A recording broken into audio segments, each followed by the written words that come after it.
Graça e paz, irmãos. O Senhor sabe que para mim é um presente da parte dele estar com vocês, uma alegria, especialmente rever os que nos conhecemos há mais de 10 anos, né? Quase 15 anos. É um tempo muito precioso que o Senhor nos oferece, de comunhão e de consideração da vontade dele. Estou com a minha esposa, Miriam. Os irmãos onde moro, lá em Montemor, interior de São Paulo, enviam saudações. Minhas 3 meninas, caçula está fazendo 18 anos, tem uma de 19, uma de 20 e um Rottweiler, né? Para ter 3 filhas solteiras, eu não sei lutar karatê nem kung fu, então adotei um Rottweiler. Vamos abrir a palavra do Senhor. Primeira Epístola de João, capítulo 2, verso 18, primeiramente, onde diz assim: filhinhos, já é a última hora. Como ouviste que vem o anticristo, também agora muitos anticristos têm surgido, pelo que conhecemos que é a última hora. Verso 24: permaneça em vós o que ouviste desde o princípio. Se em vós permanecer o que desde o princípio ouvistes, também permanecereis vós no Filho e no Pai. Vamos orar. Senhor, nós te agradecemos por o Senhor ter nos reunido nessa noite em torno da pessoa do seu Filho. Nós realmente somos totalmente carentes de Ti, da Tua graça, da Tua unção. Somos incapazes de compreender a Tua palavra, de ouvir a Tua voz, mas nós queremos Te louvar pelo ministério do Teu Espírito, que nos unge, que nos capacita, e por isso nós confiamos esse tempo nas mãos do Senhor. Cubra-nos com o precioso sangue do nosso Senhor Jesus Cristo, e que esse tempo seja um tempo especialmente para que o Senhor obtenha a glória, que a Tua vontade seja feita, que o Senhor fale ao nosso coração. Nós oramos no nome de Jesus Cristo para a Tua glória. Amém. Irmãos, o sentimento do meu coração de ter comunhão com vocês é sobre o encargo de João para a última hora. Nesse verso 18, João, lá no final do primeiro século, porque ele escreveu essa epístola, essas epístolas, 1º, 2º e 3º João, entre o ano 90, 95, e naquele tempo ele já dizia que já era a última hora. Ele menciona isso nesse versículo apenas 2 vezes, só nesse versículo. Já é a última hora, e no final ele diz, pelo que conhecemos que é a última hora, verso 18 do capítulo 2. Aí surge uma pergunta: como sobrevivermos de maneira saudável na última hora? Quais são os desafios, as batalhas, as crises que o povo do Senhor enfrentou no final do primeiro século, e que de alguma maneira seria uma amostra do que nós enfrentaríamos no final dos tempos?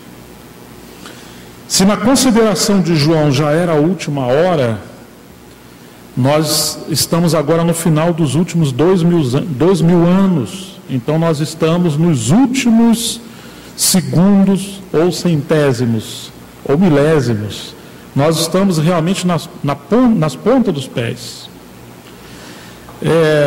Pedro já havia falado na sua epístola que um dia para o Senhor são como 1000 anos e 1000 anos como um dia. Então eles entendiam o relógio de Deus, eles entendiam a semana profética da parte de Deus, que o período da graça de Deus, o período nesse contexto da primeira vinda do Senhor até agora, passariam cerca de 2000 anos, e depois o nosso Senhor voltaria e nós teríamos um período de 1000 anos. Então isso fecha o relógio daquela semana de 7 dias do Senhor, e nós não vamos tocar nisso, nem mesmo sobre o anticristo. Mas nós vamos procurar, com a graça do Senhor, aprender, ouvir, considerar os conselhos do velho João, um ancião, que escreveu com coração pastoral, não com coração teológico. João não está escrevendo como um mestre para fundamentar didaticamente, extensivamente e doutrinariamente os irmãos. Mas João está escrevendo para manter o rebanho unido, focado no centro do propósito de Deus, que é o seu Filho, e para deixar um legado, deixar princípios e conselhos para o seu povo poder prosseguir. Por quê? Era um tempo de crise muito grande. João escreveu praticamente no final da 3ª geração do período da igreja no 1º século. O primeiro período, a primeira geração da igreja enfrentou uma oposição que veio do início do capítulo 2 de Atos dos Apóstolos até provavelmente Atos capítulo 15, que representa uma oposição religiosa. Foi quando o judaísmo perseguia os ministros do Senhor. Alguns falsos irmãos visitavam as assembleias dos gentios e eles queriam seduzir os novos cristãos gentios a circuncidarem como um meio de alcançar a salvação. Então havia uma tendência de uma mescla entre a graça e o judaísmo, ou entre a lei e a graça. O segundo período já não foi uma oposição religiosa, foi uma oposição política. Embora o judaísmo prosseguiu, mas a oposição maior foi uma oposição política, que foi aquele período onde Nero passou a perseguir a igreja. Primeiramente foi uma oposição religiosa, foi ali que Estevão foi apedrejado pelos religiosos. Muitos irmãos foram perseguidos pelos religiosos.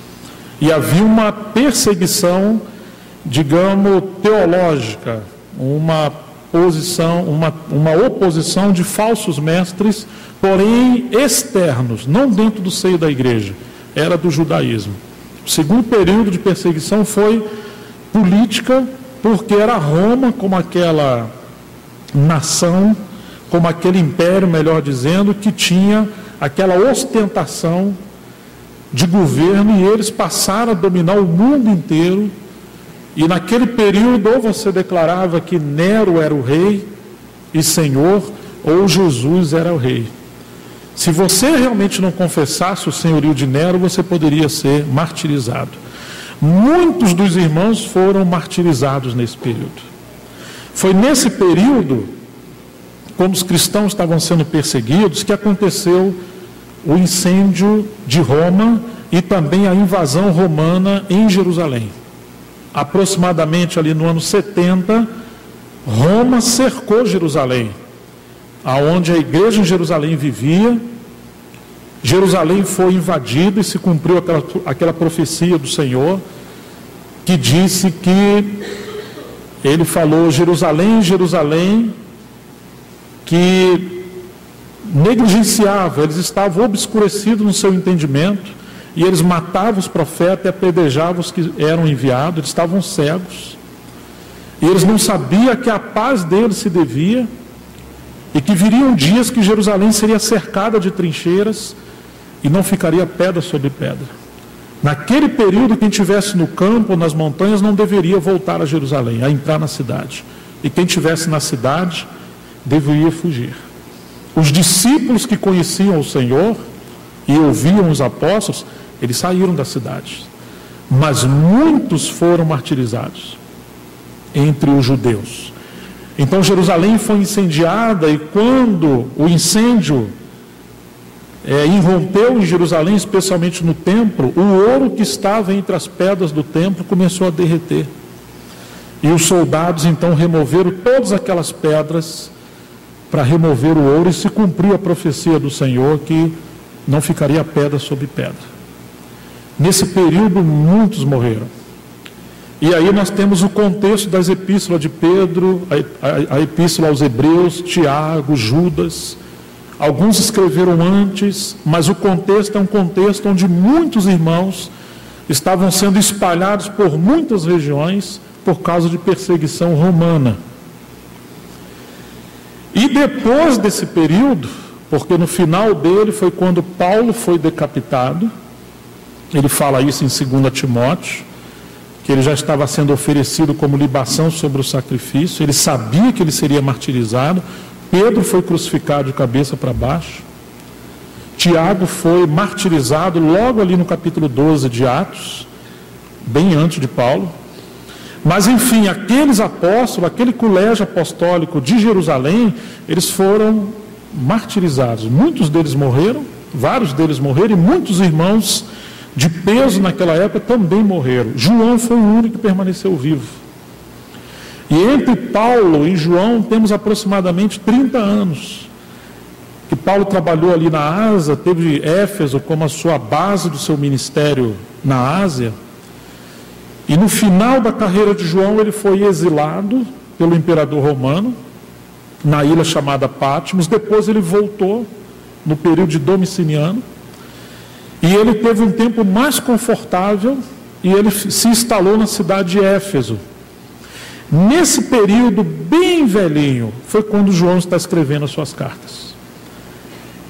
E agora que o João está escrevendo, ele está vendo um cenário de um nível de oposição que de alguma maneira era pior do que a perseguição política romana, que era aquela tribulação exterior. Porque quando havia uma perseguição exterior, os irmãos eram, digamos, desarraigados das coisas da terra, e eles passavam a depender só do Senhor. E eles repartiam tudo o que tinham. Muitos foram para as arenas na época. Mas quando entrou aquele período, no final do primeiro século, onde a perseguição não era tão ostensiva, houve um pouco de mornidão no final do primeiro século. Foi quando João escreveu aquela carta do Senhor à igreja em Éfeso, que estava abandonando, ou que abandonou seu primeiro amor. E nesse período surgiu um nível de perseguição, que eu chamo de terceiro nível, pior, que é esse que ele vai dizer. Vamos ao verso 18 do capítulo 2.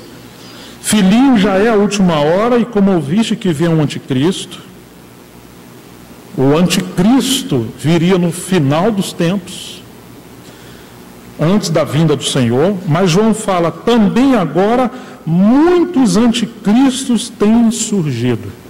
Quer dizer que o espírito do anticristo começou a operar lá naquele período de João, pelo que conhecemos que é a última hora. Mas aqui que está o grave problema. Eles saíram de nosso meio. Vocês estão percebendo? O primeiro nível de perseguição religiosa vem do judaísmo, não de entre os irmãos. O segundo nível é uma perseguição política, externa. Mas esse terceiro nível, ele é mais sutil, porque é algo que diz respeito ao ministério. E ele nasce no seio da igreja. E é uma oposição espiritual. O segundo nível combate o corpo e a mente. O primeiro nível combate a mente, combate a vida da igreja. Mas o terceiro nível é espiritual. Ele é muito mais sutil. E aí João está dizendo, eles saíram do nosso meio.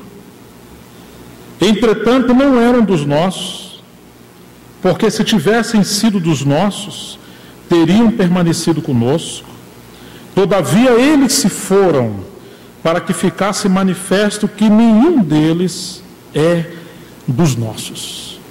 Só que eles conviveram com os apóstolos, andaram com os apóstolos, viviam no seio da igreja, e não se trata essencialmente de irmãos que se apartaram da igreja por alguns problemas, ou pararam de caminhar, ou se dividiram, não. Não é esse o nível, é um nível mais sutil.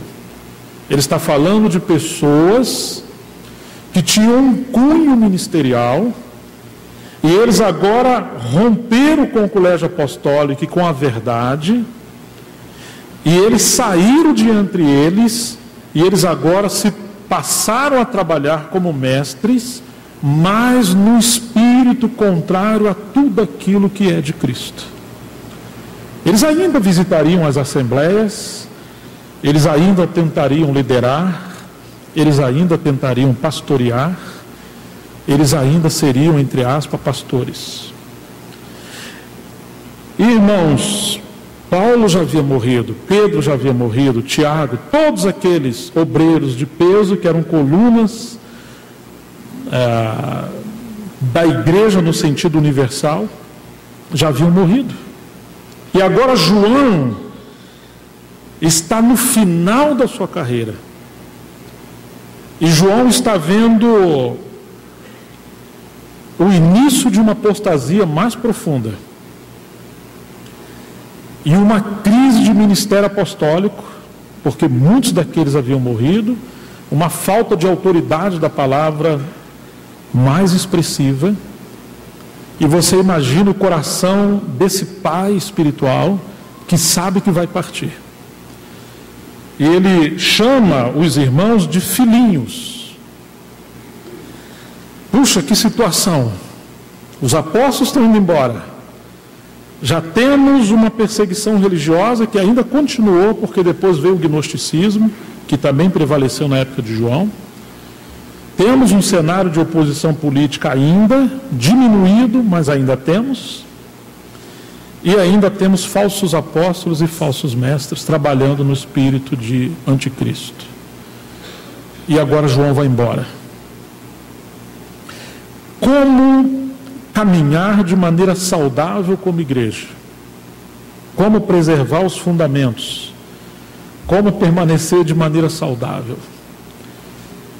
Esse é o encargo de João nessas epístolas. Agora, irmãos, nós estamos no final dos tempos. E quando nós lemos as cartas de João, parece que João está exatamente aqui. Ele não está fisicamente, mas o mesmo Espírito que ungiu João, que é o Espírito Santo, louvado seja o Senhor, permanece conosco. Fala conosco. Nos mantém nele. E o próprio Senhor que ungiu João também nos unge com a graça dele, com o Espírito dele, para podermos ouvir o Senhor. Quantos conselhos preciosos João vai dar? O capítulo 3, verso 7, ele diz: filhinho, não vos deixeis enganar por ninguém. 3:7. Está vendo? Não cedam. Não vos deixeis enganar por ninguém. O capítulo 4. Amados, não deis crédito a qualquer espírito. 4:1. Antes, provai os espíritos se procedem de Deus, porque muitos falsos profetas têm saído pelo mundo afora. Mas João, como vamos provar os espíritos, se eles não têm corpos materiais e visíveis? Como é isso? Mas João está dizendo que ele está vinculando os espíritos enganadores com os falsos profetas. E agora ele fala assim: nisto reconhecereis o Espírito de Deus. Todo espírito que confessa que Jesus Cristo veio em carne de Deus, e todo espírito que não confessa Jesus, não procede de Deus. Pelo contrário, este é o espírito do anticristo, a respeito do qual tendes ouvido que vem e presentemente já está no mundo. Filhinhos, vós sois de Deus e tendes vencido os falsos profetas. Que frase! Como se conhece os falsos espíritos? Pela confissão. É o que ele está dizendo. todo espírito que confessa e todo espírito que não confessa. Em outras palavras, irmãos, a mensagem são meios pelos quais o Espírito ou os Espíritos são transmitidos às pessoas. As palavras são roupagens intelectuais, compreensíveis, de realidades espirituais sutis. A roupa dos Espíritos são as palavras. Nesse contexto aqui, eles seriam infiltrados através de doutrinas, e os portadores deles seriam os falsos profetas.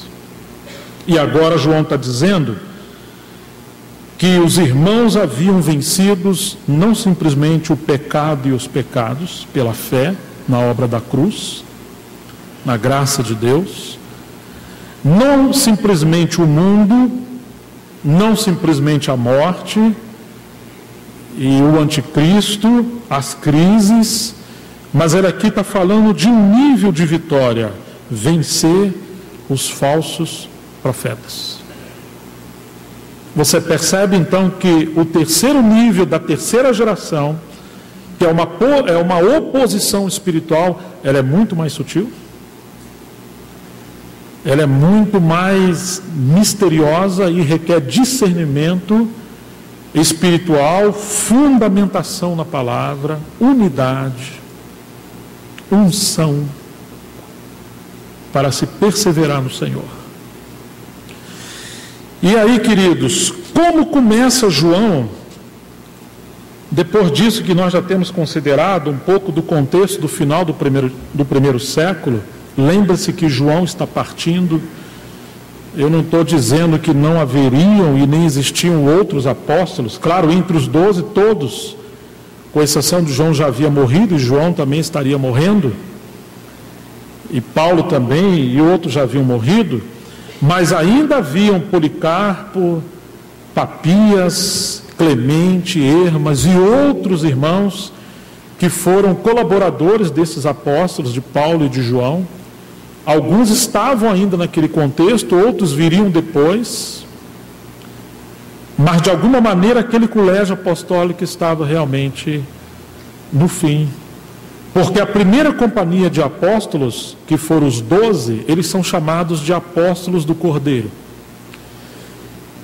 e o encargo deles especialmente era lançar fundamentos e pregar sobre a obra do Senhor, a centralidade do Senhor. Do capítulo 13 de Atos para frente, nós temos um segundo nível de ministério apostólico, que são os apóstolos do Espírito Santo ou enviados pelo Espírito Santo. E o Senhor continuaria enviando outros apóstolos do Espírito Santo. Mas enquanto os primeiros são apóstolos que lançam fundamento, é claro que Paulo também lançou fundamento, mas as prerrogativas daqueles que vieram enviados pelo Espírito Santo trataria da edificação da casa do Senhor. Então nós temos fundamento e edificação. Edificação sobre o fundamento lançado. Irmãos, mas quanto combate em relação a fundamento e quanto combate em relação à edificação.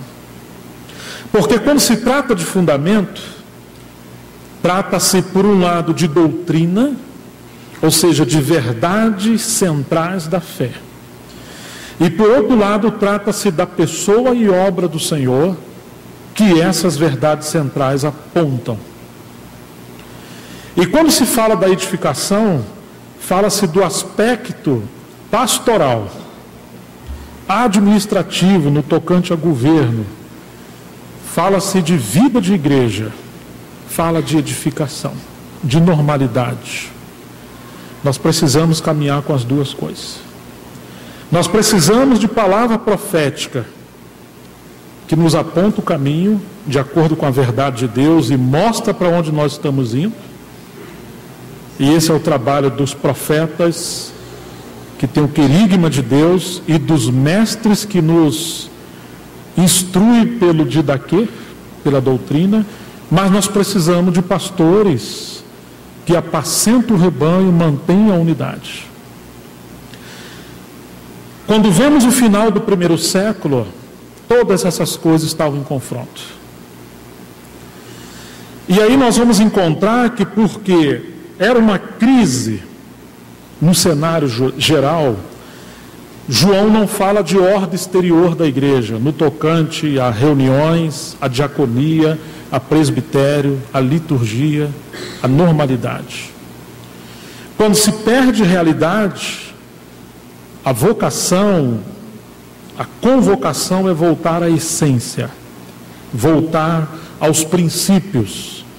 E se tem uma palavra que João fala nessa carta é princípio, voltar ao princípio. Eu acho que todos os irmãos lembram e conhecem que quando o Senhor começou a chamar os seus discípulos, embora Ele chamou 12 naquela escola do Cordeiro, 3 recebeu o encargo mais íntimo de acompanhar o Senhor, que eram Pedro, Tiago e João. E nós sabemos que o Senhor, de alguma maneira, vinculou a carreira profissional deles com o ministério espiritual. Ou seja, de alguma maneira o Senhor veio educando esses 3 homens. Quando o Senhor chamou Pedro, nós sabemos que ele estava pescando. E o Senhor falou que ele seria um pescador de almas ou de homens. Isso está no capítulo 4, 18 de Mateus. E quando o Senhor chamou João, ele estava costurando redes. Foi a Pedro que o Senhor falou que daria as chaves do reino. Não a chave no singular, mas as chaves. Então agora Pedro começa primeiro, porque ele foi chamado primeiro, e as chaves foram dadas a Pedro. E nós começamos a ver ali no capítulo 2 de Atos, que Pedro lança as redes pelo ministério da palavra, e ele faz uma pescaria extraordinária. Vieram cerca de 3.000 grandes peixes, ou 3.000 peixes. Ali ele abriu as chaves do ministério da palavra, que é a pregação do evangelho aos judeus. Mas a ordem do Senhor é que eles deveriam permanecer em Jerusalém. Mas só em Jerusalém? Não. Eles deveriam ir para a Judéia, Samaria e até aos confins da terra, que no mundo antigo era Roma. Mas por questões de herança judaica, os irmãos ficaram confinados em Jerusalém.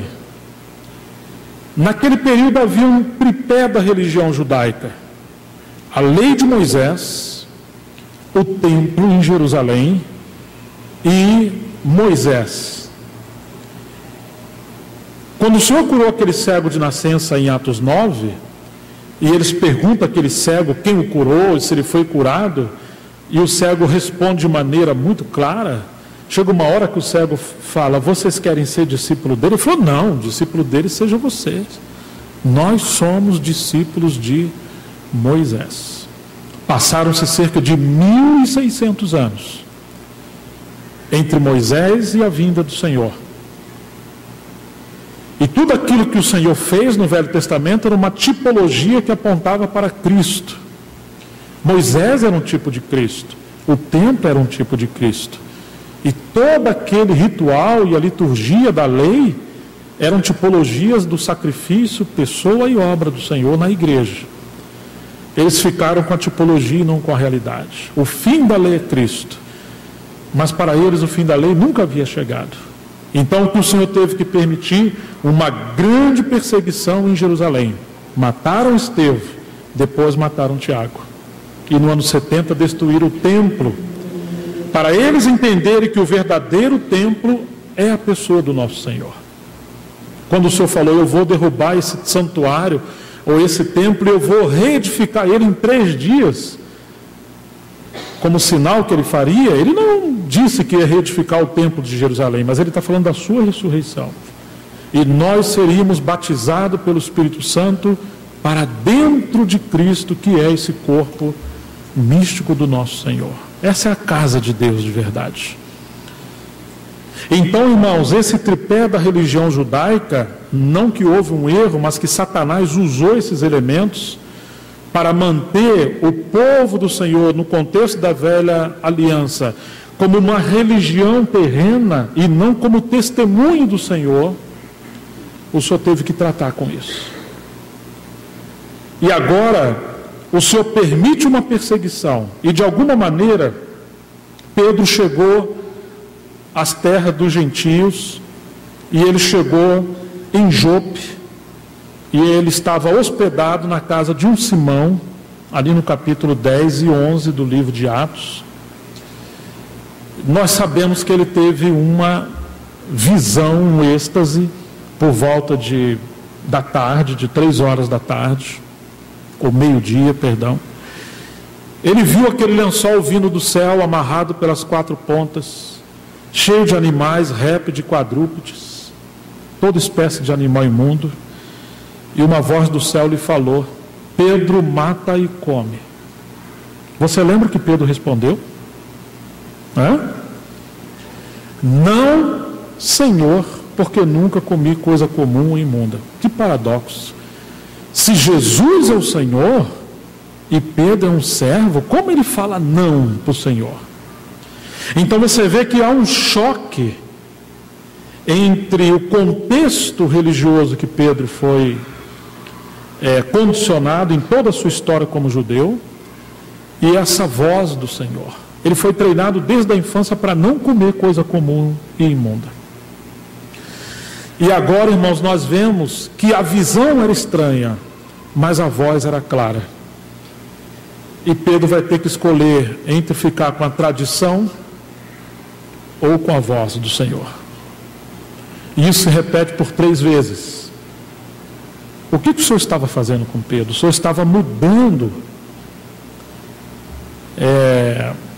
a fase, o estágio do ministério dele e o estágio da obra de Deus.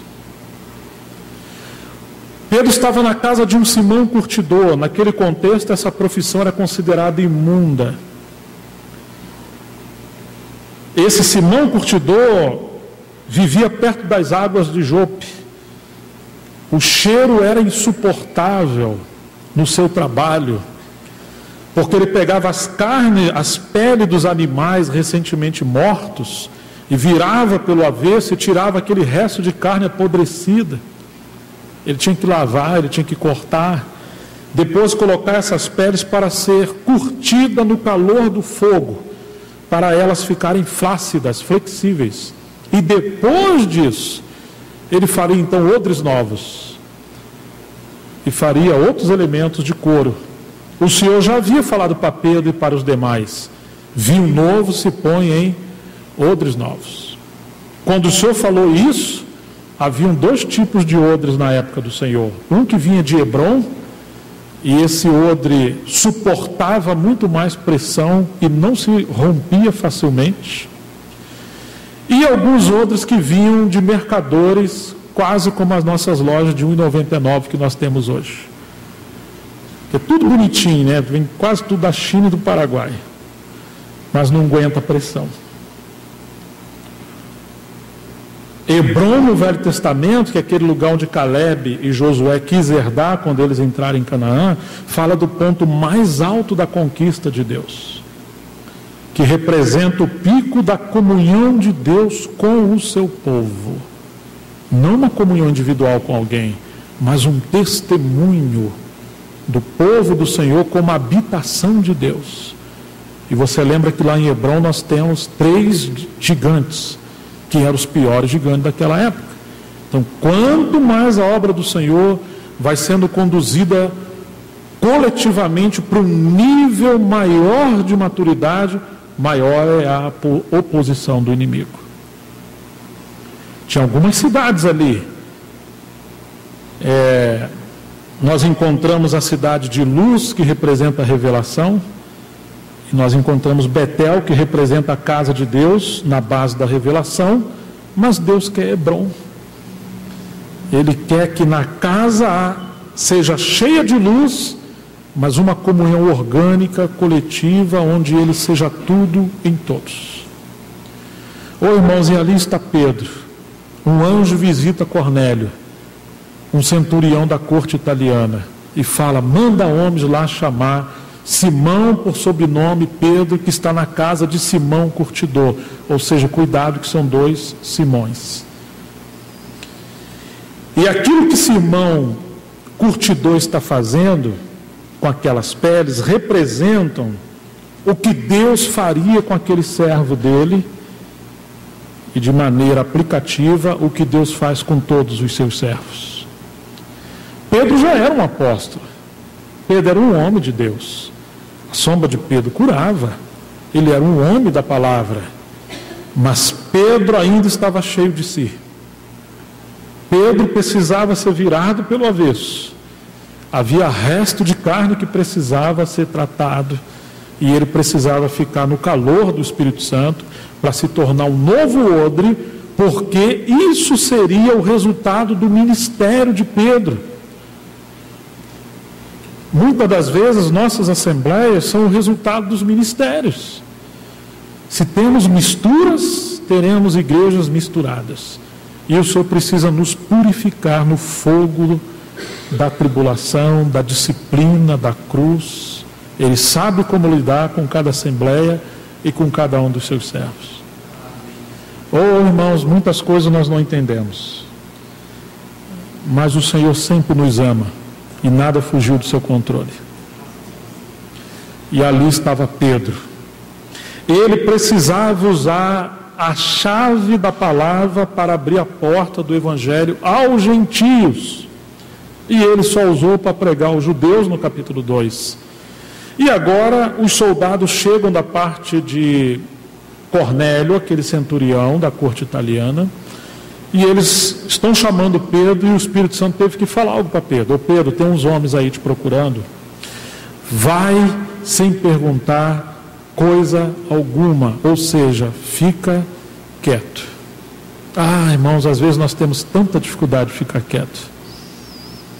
Nós argumentamos e falamos e discutimos e estamos cheios de razão, de argumento. Só fala, só obedece. E lá foi Pedro, então, na casa daquele Cornélio, e olha como que ele entra. Vocês sabem que não é lícito ou conveniente um homem judeu entrar na casa de gentio e comer com eles. Em outras palavras, vocês são tudo raça de animais imundos.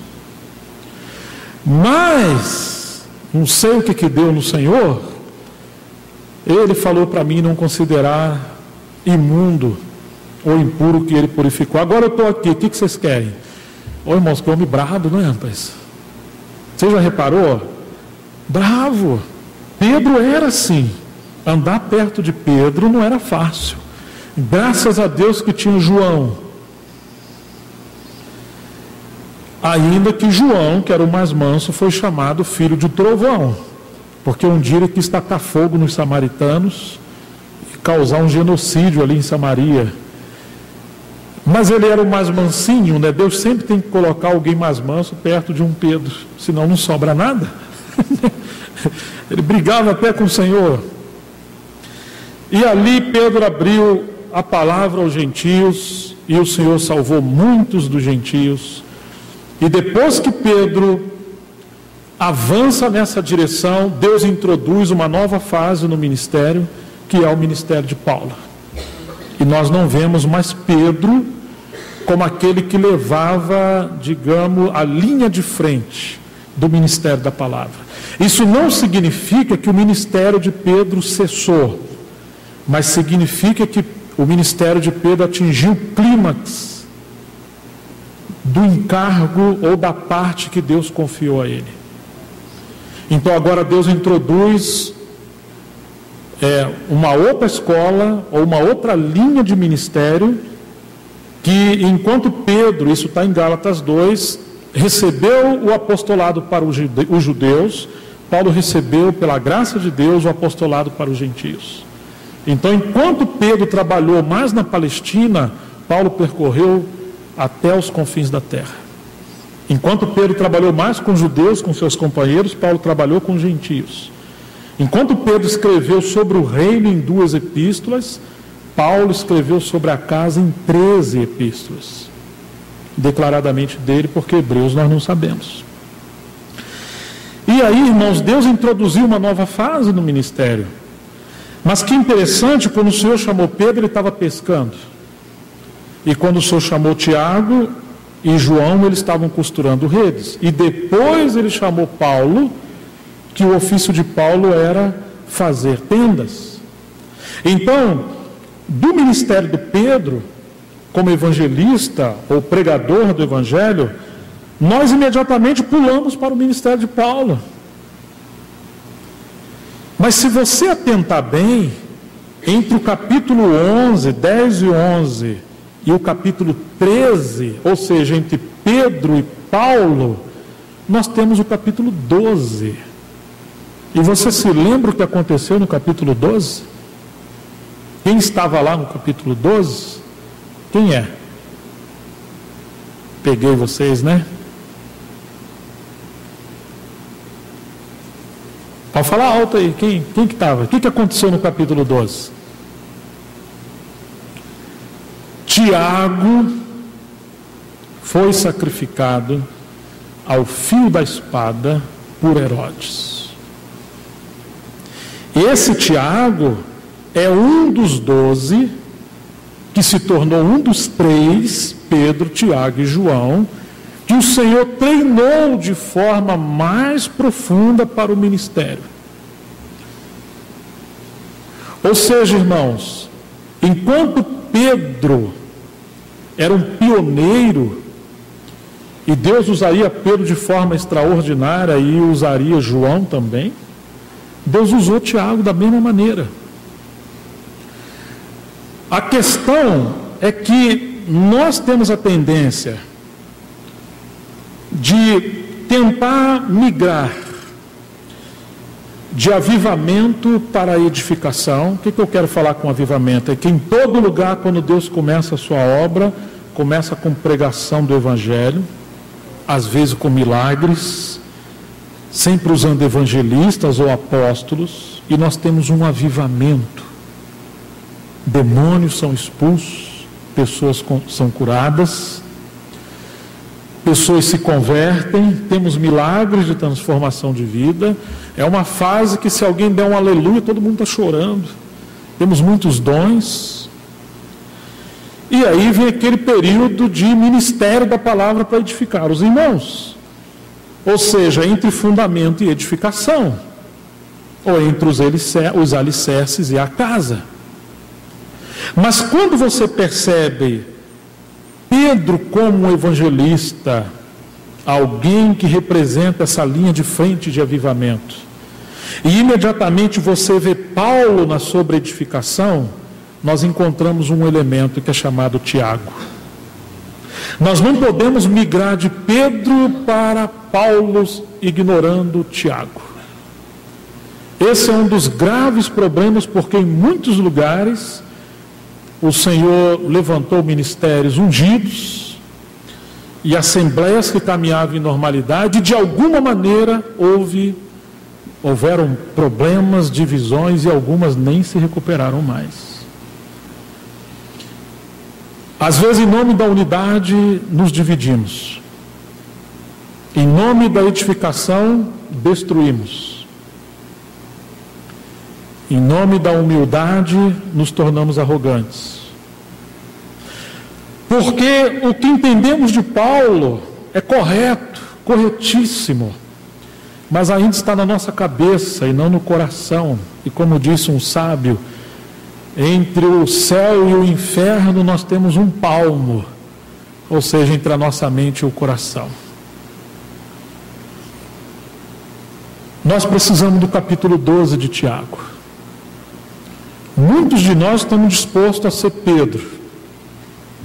E como gostamos de Paulo, nós amamos a palavra e o ministério do ensino.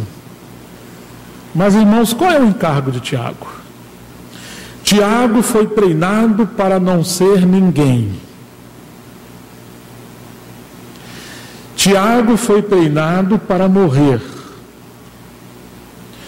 Tiago foi treinado para que o sangue do mártir se tornasse a semeadura do Evangelho. Tiago foi treinado como um catalisador Porque a única coisa que une os Pedros com os Paulos são homens que estão crucificados com Cristo. Os pacificadores. Muitos irmãos não podem andar junto porque falta um Tiago. Tiago representa a cruz, Tiago representa a disciplina, Tiago representa despojamento, Tiago representa aquele espírito de abnegação para que a obra de Deus prossiga. Muitas vezes a obra não prossegue porque nós não estamos dispostos a sair da frente. Tiago saiu. Deus o tirou. Quando você encontra uma casa, você olha, se você é uma mulher, né? Você olha para as cortinas, para as paredes, para os móveis. É normal. Olha para os detalhes, né? Os homens olham para a estrutura, né? Se você vai comprar uma casa, um apartamento, você está de olho na estrutura, né?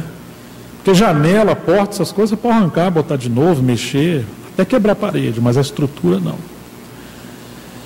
Mas, irmãos, o que é interessante é que tem coisas numa casa que você nunca vai ver. São os fundamentos e quase sempre as colunas. Elas não estão em evidência. Tiago representa aquele ministério que não aparece, mas que sem ele a casa não fica de pé. Ok? Aí está Tiago. Deus treinou Tiago 3 anos e meio para isso. E então, irmãos, não se pode migrar do estágio de Pedro para Paulo se a gente não encontrar Tiago no meio do caminho. Eu sei que você gosta muito de Paulo. Eu também gosto. Mais cedo ou mais tarde nós encontramos Tiago no meio do caminho. Não teve motivo plausível para o martírio de Tiago. Ele não cometeu pecado, ele não fez nada. Mas Deus é soberano. Às vezes nós não entendemos circunstância na nossa vida, mas de alguma maneira estamos encontrando o período de Tiago no nosso caminho. Nós vamos encontrar ele de vez em quando, até a gente estar disposto a não ser nada, para que ele seja tudo em todos. Irmãos, Deus chamou um pescador que é Pedro, um fazedor de tenda que é Paulo, e 2 costuradores de rede. Presta atenção nisso. O trabalho de costurar redes é 2 vezes mais intenso e meticuloso do que pescar e fazer tenda. Ok? É verdade.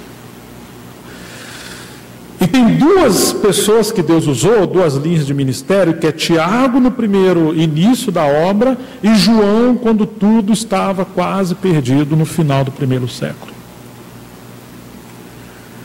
E nós vamos encontrar o seguinte, que o ministério de Pedro é representado com aquele lençol que vem do céu.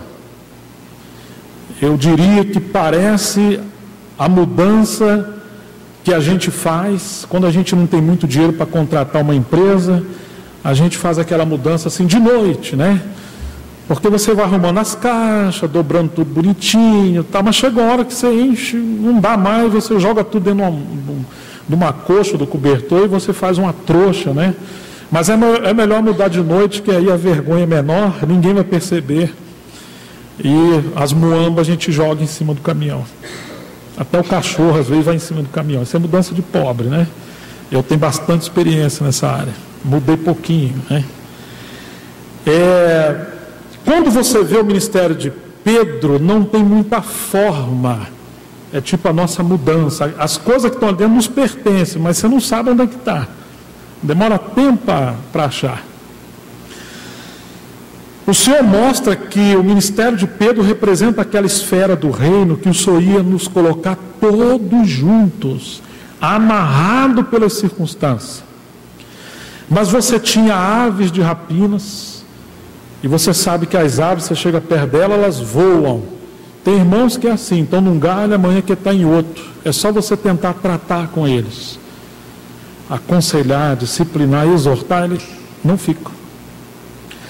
naquele ambiente de Pedro ali tem serpente, tem animais imundos, tem bestas feras, tudo isso representa você e eu, somos nós. Você nunca reparou que de vez em quando escorre um veneninho aqui no canto da nossa boca? Quando a gente fala coisas que não deveria falar de pessoas, de irmãos e etc. Isso representa a nossa humanidade como gentios, mas Paulo pegaria essa tenda, essa trouxa, essa coisa de Pedro conosco que o Senhor salvou. Está tudo ali, de vez em quando a gente briga ali dentro, ali, né? E Paulo nos levaria a Romanos, que mostraria a obra da cruz, dizendo que agora nós somos novas criaturas, e ele trabalharia o caráter de ovelha ou do cordeiro em nós, para que o nosso velho homem que foi crucificado com Cristo ficasse para trás. E aí dessa coisa, desse lençol amarrado de Pedro, Paulo tinha o trabalho de transformar numa tenda para a habitação de Deus.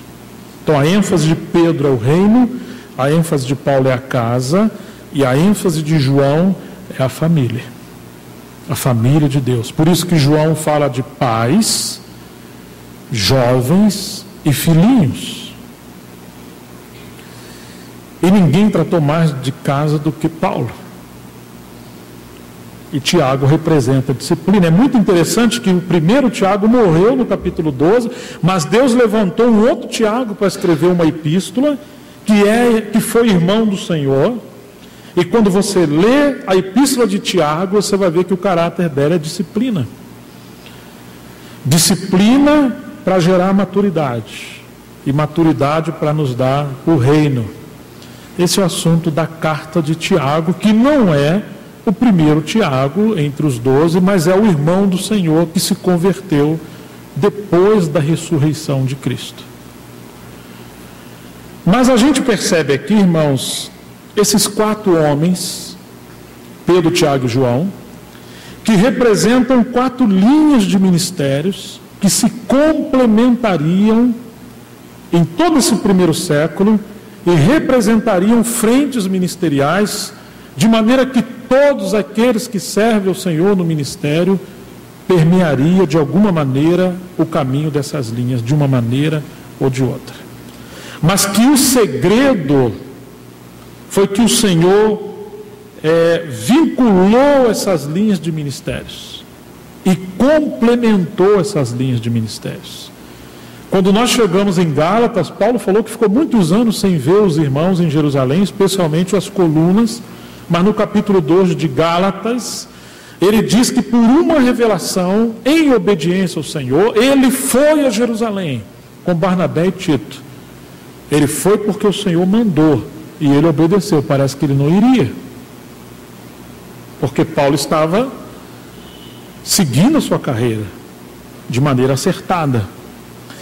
Mas ele foi para aqueles que eram antes de mim, disse Paulo, para expor o evangelho que prego entre os gentios. Ou seja, ele não foi para pregar as igrejas, ele não foi para uma conferência, ele foi para ter um tempo de comunhão com Pedro, Tiago e João, o segundo Tiago.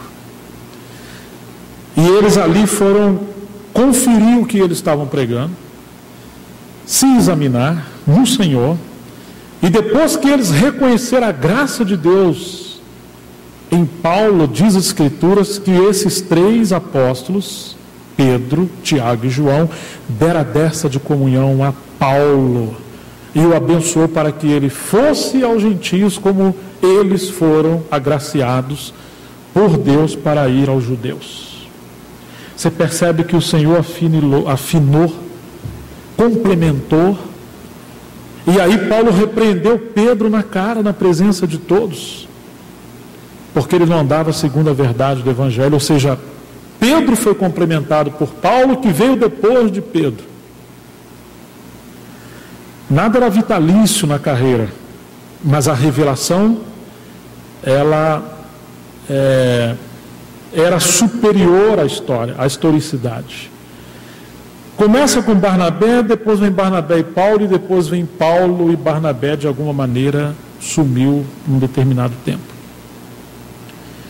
Ou seja, irmãos, Deus sempre vai manter fresca a sua luz da verdade, e as pessoas mais usadas por Ele serão aqueles que, de fato, manterem clareza e tiverem revelação do Senhor. Paulo corrigiu Pedro. E na segunda epístola de Pedro, ele diz que haviam pontos difíceis de interpretação que o amado Paulo escreveu, chamou Paulo de amado. Ele reconheceu Paulo, os quais os indoutos torcem para a sua própria perdição. Ele reconhece que há pontos delicados ou profundos na carta de Paulo. Em outras palavras, ele reconhece o ministério de Paulo, ainda que Paulo veio depois de Pedro. E eles se complementaram, e nós temos então a complementação ministerial e o cânon do Novo Testamento se complementando e se encerrando em João. E aí nós temos, irmãos, a ênfase de Pedro como reino, a de Paulo como casa e a de João como família. Só que Paulo leva adiante, do capítulo 13 adiante, e ele morre aproximadamente pelo ano entre 64 a 68, e agora nós temos aproximadamente 25 a 30 anos depois de Paulo até João. E quando João olha o cenário da igreja, se cumpriu o que Paulo falou, porque ele diz: me abandonaram todos que estavam na Ásia. O que aconteceu? As redes do ministério se romperam, abandonaram Paulo. E ele começa a citar companheiros de ministério que se desviaram e foram embora. Alexandre Latoeiro e outros. No capítulo 20 de Atos, no verso 17, ele de Mileto manda chamar os anciãos de Éfeso. E no verso 28 ele diz: olhai por vós e por todo o rebanho sobre o qual o Espírito Santo vos constituiu bispo, porque eu sei, o rebanho que ele comprou com o seu próprio sangue, Deus comprou, ele reconhece a divindade de Jesus Cristo. Eu sei que depois da minha partida, ele fala que viriam lobos vorazes, ou seja, ele vem do lado de fora, tentando entrar na Assembleia para destruir o rebanho. Até aí é compreensível. Mas ele fala assim: e que dentre vós mesmos, falando dos presbíteros, se levantarão homens, se tornarão perversos, e eles vão falar coisas perversas para atrair os discípulos após eles. Você percebe, irmãos, que não seria apenas um combate de fora, mas que Satanás faria uma obra dentro da Assembleia em Éfeso, onde Paulo ficou mais de 3 anos e entregou todo o conselho de Deus. E agora, quando João chega, o que Paulo profetizou no capítulo 20 de Atos havia se cumprido. Tanto que a Timóteo, na primeira carta, ele fala da casa de Deus, da igreja como casa de Deus.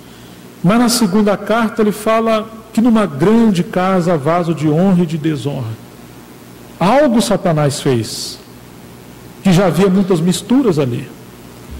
Então quando vem João, João está encontrando essas redes rompidas.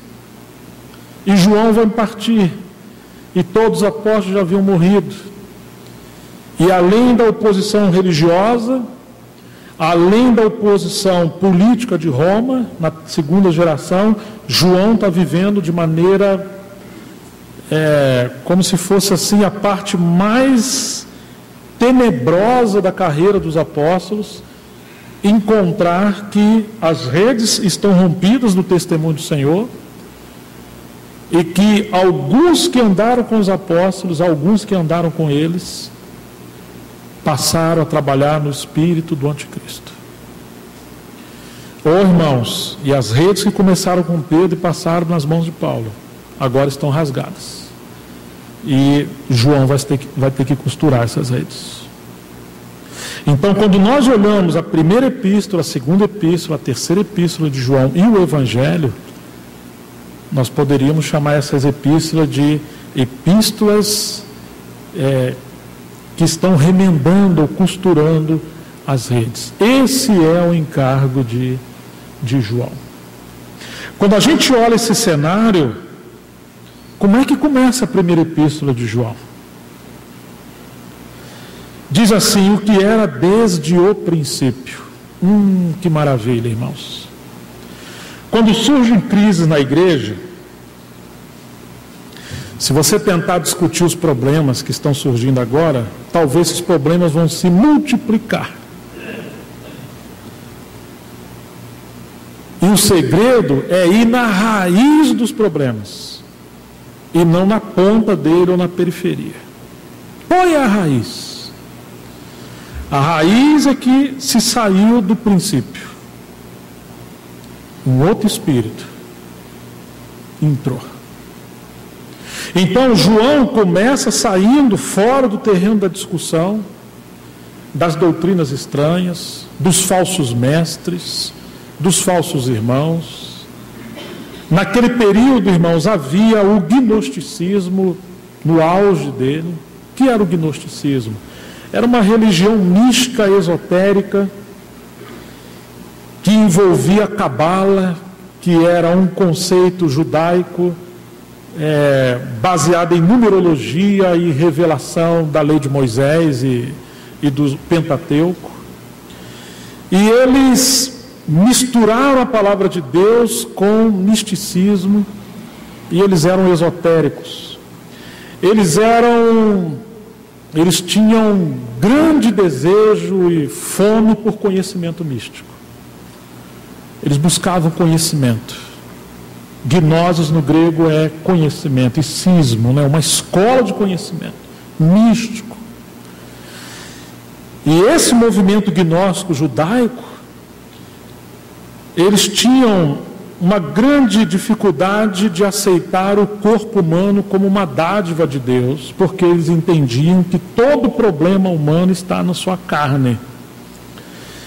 De fato, a lei do pecado e da morte está na carne, mas o homem e a mulher, o seu corpo é templo do Espírito Santo. E por causa disso aí, eles eram céticos, eles tinham que se abster de muitas coisas que eram lícitas ao ser humano, como dádiva de Deus, tanto na área do casamento como na área da alimentação, para eles atingirem um nível extraordinário e desfrutar de experiências sobrenaturais. No nosso século passado, agora 20, existiu um profeta, um sábio do gnosticismo, chamado Samuel Aunveor. E eu li um pouquinho dele.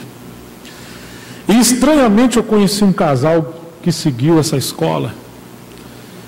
E eles falaram assim: olha, Gerson, na minha casa, a gente assim está num nível tão alto, vou usar minhas palavras, que a gente se abstém da vida íntima de homem e mulher, de um casamento, a vida sexual, porque nós entendemos que isso ajuda a gente a liberar o espírito.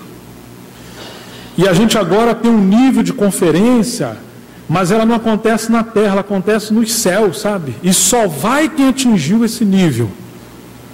Você vai por uma projeção astral de alma e de espírito. Meu Deus do céu! E as pessoas entraram nisso. Então, nessa época já havia o gnosticismo, por isso que eles não criam que Jesus veio em carne. Eles queriam dividir a humanidade da divindade de Jesus. E agora, o que João faz? João começa a sua carta voltando ao princípio. Irmãos, aqui está o segredo de João. Como se começa a costurar redes? Voltando ao princípio. Voltando ao princípio daquele que era. Como é que começa o Evangelho de João? No princípio era o Verbo. João está escrevendo no final do primeiro século. O Verbo era Deus. O Verbo estava com Deus. E agora ele fala o que era desde o princípio. Você vê que nos escritos de João, ele volta a estar nos trazendo a essência. Qual é o princípio de João? O princípio de João é nos trazer de volta ao princípio de Deus. São desses irmãos que nós precisamos, desses ministérios no final do primeiro século. Aonde nós nos distanciamos, falando no sentido geral da igreja, tanto do evangelho do Cristo crucificado, da centralidade de Cristo, das verdades centrais, do propósito eterno de Deus, que o chamado hoje é voltar, convocar o povo para voltar. O que era desde o princípio, o que temos ouvido, o que temos visto com os nossos próprios olhos, o que contemplamos, e as nossas mãos apalparam com respeito ao verbo da vida. João não perderia tempo.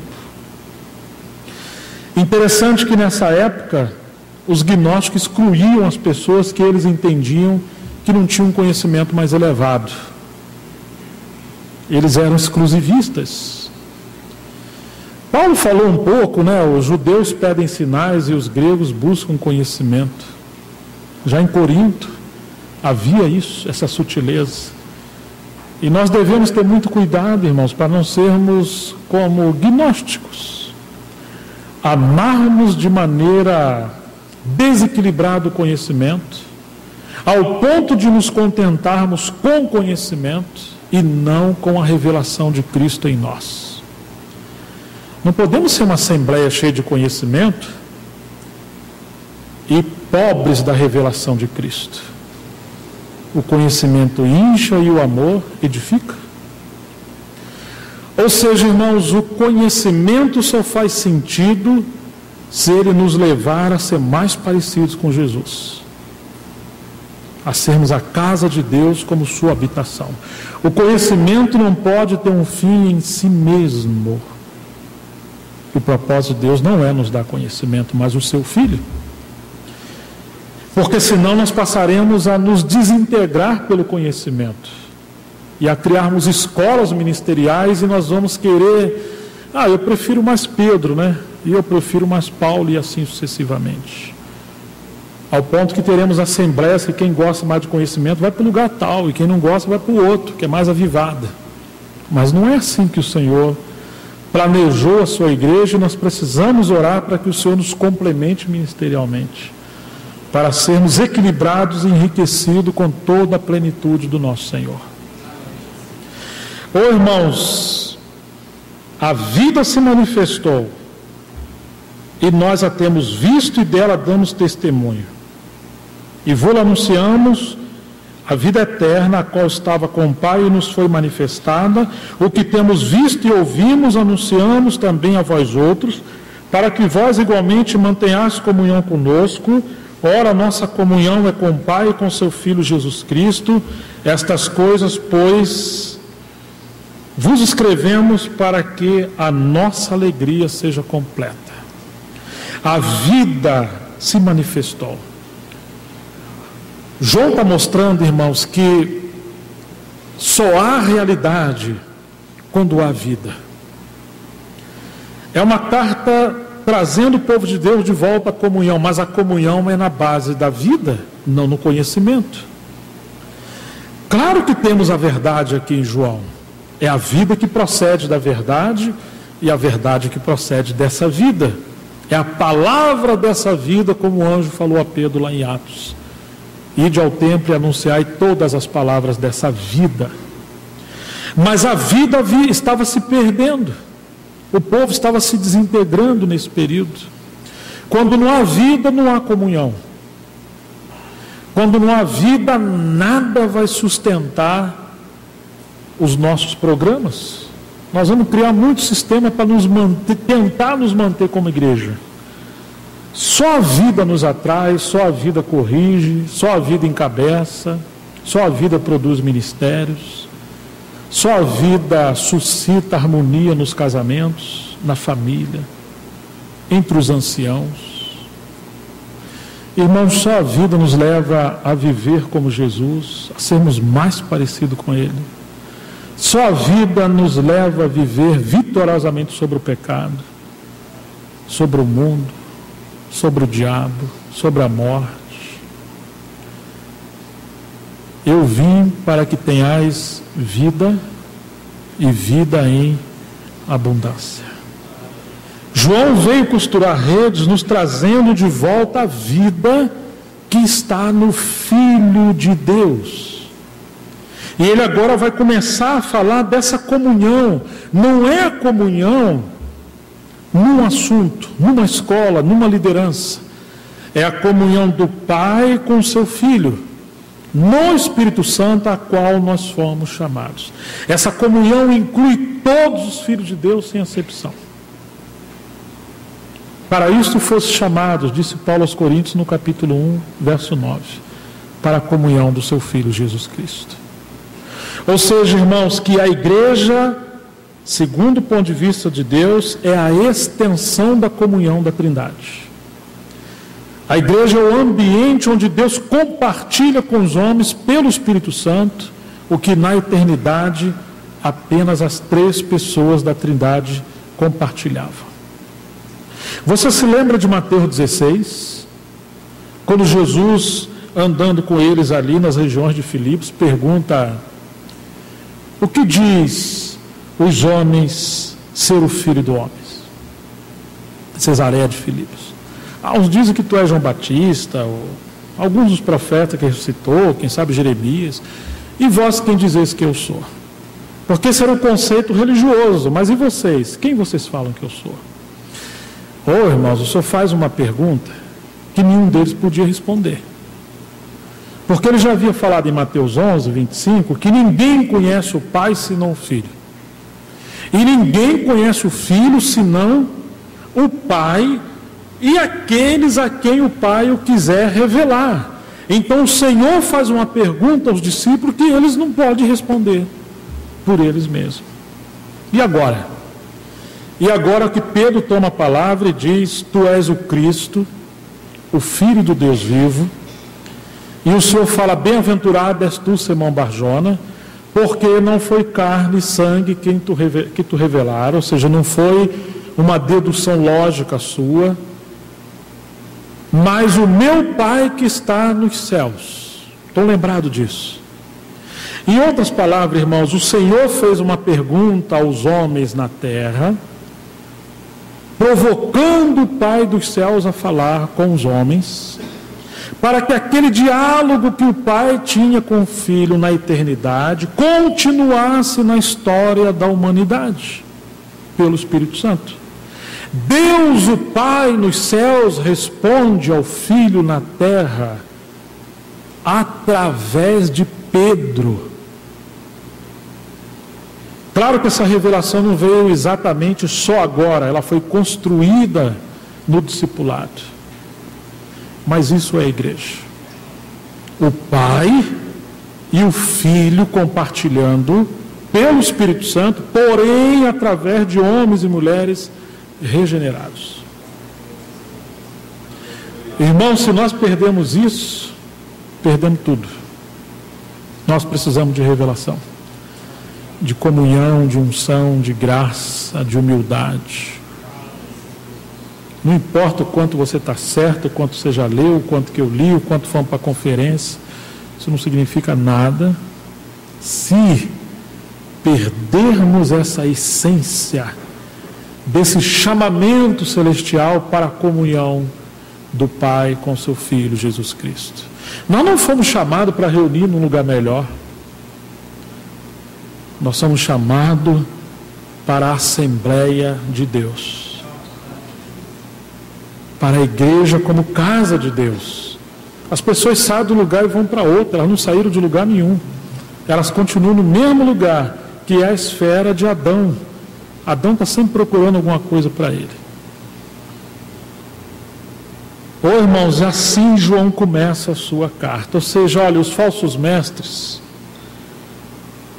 eles não estão andando conforme o princípio. E os falsos profetas. A comunhão dos que seguem eles, comunhão entre aspas, é a comunhão com eles. Mas o Senhor nos chamou à comunhão do Pai com o Filho no Espírito. Vocês não estão seguindo a gente. Nós não somos o centro de vocês. É isso que João está falando. Porque eu vou partir. E todos os outros obreiros já partiram.